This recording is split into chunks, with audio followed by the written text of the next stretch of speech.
Hi friends, kitchen queen Geetha ಚಾನಲ್ಗೆ ಸ್ವಾಗತ friends. ಇವತ್ತು ನಾನು ನೋಡ್ರಿ ನಿಮಗೊಂದು ಬೆಳಗಿನ ತಿಂಡಿ ಹೇಳಿಕೊಡ್ತಾ ಇದ್ದೀನಿ ಫ್ರೆಂಡ್ಸ್. ಒಂದು ಬೌಲ್ ಚುಮ್ಮರಿ ಯೂಸ್ ಮಾಡಿ ಬೆಳಗಿನ ತಿಂಡಿ ಹೇಗೆ ಮಾಡೋದು ಅಂತ ಹೇಳಿಕೊಡ್ತಾ ಇದ್ದೀನಿ. ಇದು ಮಕ್ಕಳ ಲಂಚ್ ಬಾಕ್ಸಿಗೂ ತುಂಬ ಚೆನ್ನಾಗಿರುತ್ತದೆ. ಬನ್ನಿ ಹೇಗೆ ಮಾಡೋದು ಅಂತ ನೋಡಿಕೊಳ್ಳೋಣ. ಇಲ್ಲಿ ನಾನು ಒಂದು ಬೌಲ್ನಷ್ಟು ಚುನ್ಮುರಿ ತೆಗೆದುಕೊಂಡಿದ್ದೇನೆ ಫ್ರೆಂಡ್ಸ್. ನೀವು ತಿಳುವಾದರೂ ತೆಗೆದುಕೊಳ್ಳಬಹುದು, ಗಟ್ಟಿ ಚುನ್ಮುರಿ ಆದರೂ ತೆಗೆದುಕೊಳ್ಳಬಹುದು. ಗ್ಯಾಸ್ ಮೇಲೆ ಒಂದು ಬಾಣಲೆಗೆ ನೀರು ಹಾಕಿ ಕುದಿಯಲು ಇಟ್ಟಿದ್ದೇನೆ.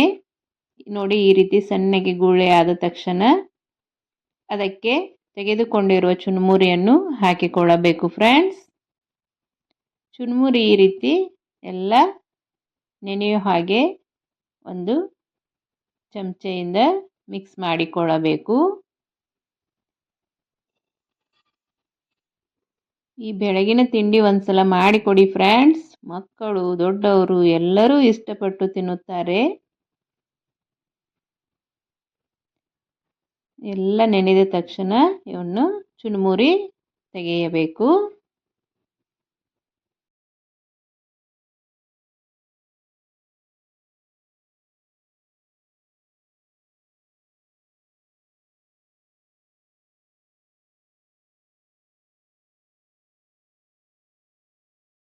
ಎಲ್ಲ ಚುನ್ಮುರಿ ತೆಗೆದುಕೊಂಡಿದ್ದೇನೆ.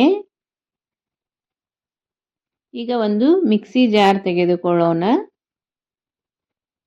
ನೆನೆಸಿರುವ ಚುನ್ಮುರಿಯನ್ನು ಇದಕ್ಕೆ ಹಾಕಿಕೊಳ್ಳಬೇಕು. ಈ ಚುನ್ಮುರಿಗೆ 1 ಕಪ್ ಬಾಂಬೆ ರವೆ ಹಾಕಿಕೊಳ್ಳಬೇಕು ಫ್ರೆಂಡ್ಸ್. ಸಣ್ಣ ಇರುತ್ತದೆ ಅಲ್ಲ ಬಾಂಬೆ ರವೆ, ಅದನ್ನು ಹಾಕಿಕೊಳ್ಳಬೇಕು. ಇದಕ್ಕೆ 1 ಹಸಿ ಮೆಣಸಿನಕಾಯಿ ಹಾಕಿಕೊಂಡಿದ್ದೇನೆ. 1 ಅಥವಾ 2 ಹಾಕಿಕೊಳ್ಳಬಹುದು.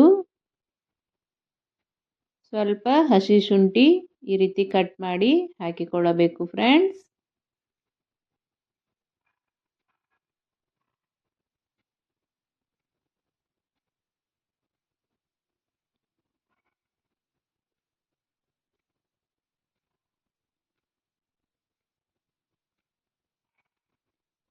ಈಗ ಇದಕ್ಕೆ ನೀರು ಹಾಕಿಕೊಳ್ಳೋಣ.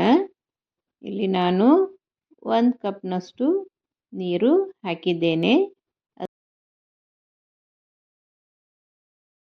1 ಕಪ್ ನೀರು ಹಾಕಿಕೊಳ್ಳಬೇಕು. ಹಾಕಿ ನುಣ್ಣಗೆ ರುಬ್ಬಿಕೊಳ್ಳಬೇಕು ಫ್ರೆಂಡ್ಸ್.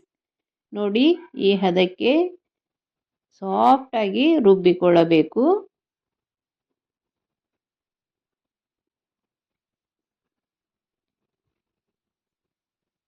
ನೋಡಿ, ಈ ಹದ ಆಗಿರಬೇಕು. ಬಹಳ ತಿಳು ಮಾಡಿಕೊಳ್ಳಬಾರದು ಫ್ರೆಂಡ್ಸ್, ಸ್ವಲ್ಪ ಗಟ್ಟಿಯಾಗಿ ರುಬ್ಬಿಕೊಳ್ಳಬೇಕು. ಈಗ ಇದಕ್ಕೆ ಸಣ್ಣಗೆ ಕಟ್ ಮಾಡಿರುವ ಈರುಳ್ಳಿ ಹಾಕಿಕೊಳ್ಳಬೇಕು. ಇಲ್ಲಿ ನಾನು ಒಂದು ದೊಡ್ಡ ಈರುಳ್ಳಿ ಸಣ್ಣಗೆ ಕಟ್ ಮಾಡಿ ಹಾಕಿಕೊಂಡಿದ್ದೇನೆ.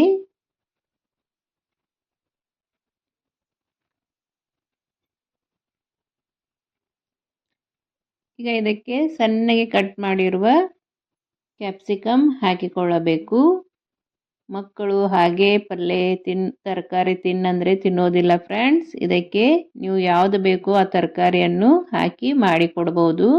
ಹೆಲ್ದಿಯಾಗಿಯೂ ಇರುತ್ತದೆ, ತುಂಬ ಟೇಸ್ಟು ಚೆನ್ನಾಗಿರುತ್ತದೆ. ಇಲ್ಲಿ ನಾನು ಸಣ್ಣಗೆ ತುರಿದಿರುವ ಕ್ಯಾರೆಟ್ ಹಾಕಿಕೊಂಡಿದ್ದೇನೆ. 1 ಸಣ್ಣಗೆ ಕಟ್ ಮಾಡಿರುವ ಟೊಮೆಟೊ ಹಾಕಿಕೊಂಡಿದ್ದೇನೆ. ಸಣ್ಣಗೆ ಕಟ್ ಮಾಡಿರುವ ಕೊತ್ತಂಬರಿ ಸೊಪ್ಪನ್ನು ಹಾಕಿಕೊಂಡಿದ್ದೇನೆ. ಇನ್ನು ನಿಮಗೆ ಯಾವ್ದು ಬೇಕೋ ಆ ತರಕಾರಿ ಹಾಕಿಕೊಳ್ಳಬಹುದು ಫ್ರೆಂಡ್ಸ್. ಈಗ 1 ಸ್ಪೂನ್ ಜೀರಿಗೆ ಹಾಕಿಕೊಳ್ಳೋಣ.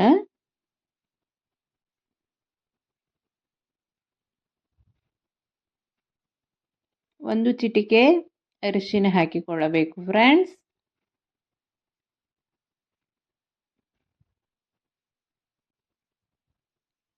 ಈಗ ಇದಕ್ಕೆ ಚಿಲ್ಲಿ ಪೌಡ್ರ್ ಹಾಕಿಕೊಳ್ಳೋಣ. ಇಲ್ಲಿ ನಾನು 1 ಸ್ಪೂನ್ ಮಾತ್ರ ಚಿಲ್ಲಿ ಪೌಡ್ರ್ ಹಾಕಿಕೊಳ್ತಾ ಇದ್ದೇನೆ ಫ್ರೆಂಡ್ಸ್. ಮಿಕ್ಸಿ ಮಾಡುವಾಗ ಹಸಿ ಮೆಣಸಿನಕಾಯಿ ಹಾಕಿರುವುದರಿಂದ 1 ಸ್ಪೂನ್ ಮಾತ್ರ ಚಿಲ್ಲಿ ಪೌಡ್ರ್ ಹಾಕಿದ್ದೇನೆ. ನಿಮಗೆ ಖಾರ ಜಾಸ್ತಿ ಬೇಕಂದರೆ ಜಾಸ್ತಿನೂ ಹಾಕಿಕೊಳ್ಳಬಹುದು. ರುಚಿಗೆ ತಕ್ಕಷ್ಟು ಉಪ್ಪು ಹಾಕಿಕೊಳ್ಳಬೇಕು. ಇದಕ್ಕೆ 1 ಸ್ಪೂನ್ ಗರಂ ಮಸಾಲ ಹಾಕಿಕೊಳ್ಳಬೇಕು. ಇದು ಒಂದು ಮಾಡಿದರೆ ಸಾಕು ಫ್ರೆಂಡ್ಸ್. ಇದಕ್ಕೆ ಚಟ್ನಿ ಮಾಡುವ ಅವಶ್ಯಕತೆ ಇಲ್ಲ. ಚಟ್ನಿ ಸಾಂಬಾರ್ ಏನೂ ಮಾಡುವ ಅವಶ್ಯಕತೆ ಇಲ್ಲ ಫ್ರೆಂಡ್ಸ್.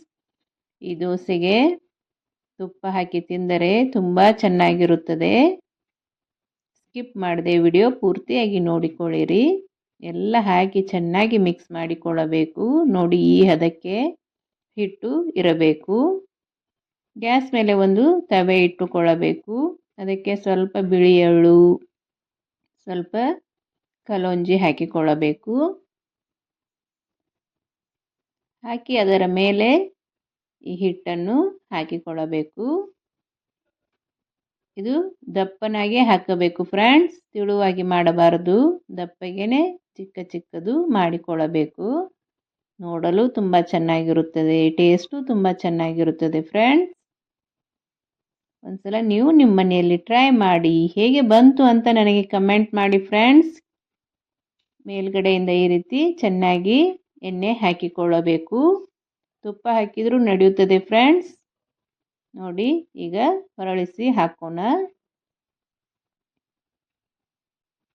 ಕಿಚನ್ ಕ್ವೀನ್ ಗೀತಾ ಚಾನೆಲ್ನಲ್ಲಿ ಅನೇಕ ರೀತಿಯ ಬ್ರೇಕ್ಫಾಸ್ಟ್ ರೆಸಿಪಿಗಳು, ಲಂಚ್ ಬಾಕ್ಸ್ ರೆಸಿಪಿಗಳು ಇವೆ ಫ್ರೆಂಡ್ಸ್. ಪ್ಲೀಸ್ ಒಂದ್ಸಲ ಚೆಕ್ ಮಾಡಿ. ಇಷ್ಟವಾದರೆ ಸಬ್ಸ್ಕ್ರೈಬ್ ಮಾಡಿ, ಶೇರ್ ಮಾಡಿ, ಲೈಕ್ ಮಾಡಿ. ಪಕ್ಕದಲ್ಲೇ ಇರೋ ಬೆಲ್ ಐಕನನ್ನು ಕ್ಲಿಕ್ ಮಾಡೋದು ಮರಿಬೇಡಿ ಫ್ರೆಂಡ್ಸ್. ಬೆಲ್ ಐಕನ್ ಕ್ಲಿಕ್ ಮಾಡಿದರೆ ಮಾತ್ರ ನಿಮಗೆ ನಾನು ಹಾಕುವ ಅಡುಗೆಗಳ ನೋಟಿಫಿಕೇಷನ್ ನಿಮಗೆ ಬರುತ್ತದೆ. ನಾನು ಹಾಕುವ ಅಡುಗೆಗಳನ್ನು ಮೊದಲಿಗೆ ನೀವು ನೋಡಿಕೊಳ್ಳಬಹುದು. ನೋಡಿ ಎಷ್ಟು ಚೆನ್ನಾಗಿ ಆಗಿದೆ ಅಂತ. ಬೆಳಗಿನ ತಿಂಡಿ ರೆಡಿ ಆಯಿತು ಫ್ರೆಂಡ್ಸ್. ಇದರ ಮೇಲ್ಗಡೆ 1 ಸ್ಪೂನ್ ತುಪ್ಪ ಹಾಕ್ಕೊಂಡು ತಿಂದರೆ ತುಂಬ ಚೆನ್ನಾಗಿರುತ್ತದೆ ಫ್ರೆಂಡ್ಸ್. ಚಟ್ನಿ ಸಾಂಬಾರು ಮಾಡುವ ಅವಶ್ಯಕತೆಯೂ ಇಲ್ಲ. ಹೆಲ್ದಿಯಾಗಿಯೂ ಇರುತ್ತದೆ. ನೀವು ಒಂದ್ಸಲ ನಿಮ್ಮ ಮನೆಯಲ್ಲಿ ಟ್ರೈ ಮಾಡಿ ನೋಡಿ. ಹೇಗೆ ಬಂತು ಅಂತ ನನಗೆ ಕಮೆಂಟ್ ಮಾಡಿ ಫ್ರೆಂಡ್ಸ್. ಮತ್ತೆ ಮತ್ತೊಂದು ಅಡುಗೆಯೊಂದಿಗೆ ಸಿಗುತ್ತೇನೆ.